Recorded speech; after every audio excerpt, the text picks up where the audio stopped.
भजे तो बवाल भजे तो निक से चल गई छौरी नहीं तो बवाल भजे तो इलक विजय के छौरा इलक विजय के छौरा तोरा फरार भजे तो इलक विजय के छौरा तोरा फरार भजे तो निक से चल गई छौरी नहीं तो बवाल भजे तो इलक विजय के छौरा इलक विजय के छौरा तोरा फरार भजे तो इलक विजय के छौरा तोरा फरार भजे तो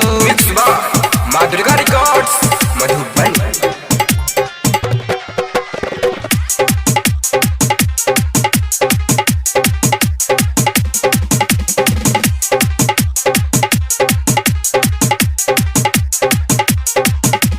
रूप के रुमाल लता गाँव में चल छे बहुत छोड़ा के तू आँख में गरल छे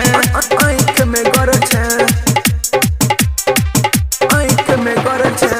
रूप के रुमाल लता गाँव में चल छे बहुत छोड़ा के तू आँख में गरल छे लहंगा उठा के तोरा तो बर्बाद कर दे तो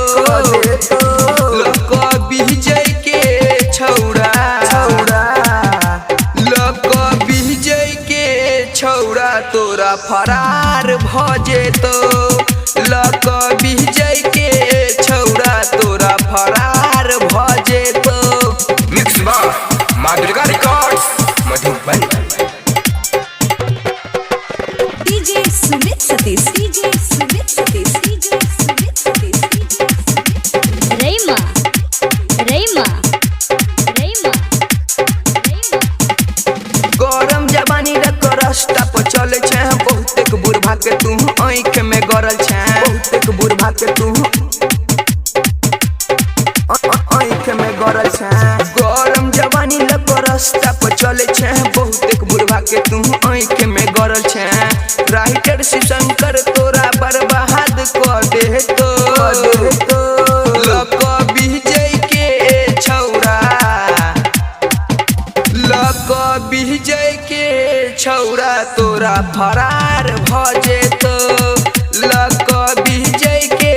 छौरा तोरा फरार भजे तो निक से चल गई छौरी नहीं तो बवाल भजे तो इलक विजय के छौरा इलक विजय के छौरा तोरा फरार भजे तो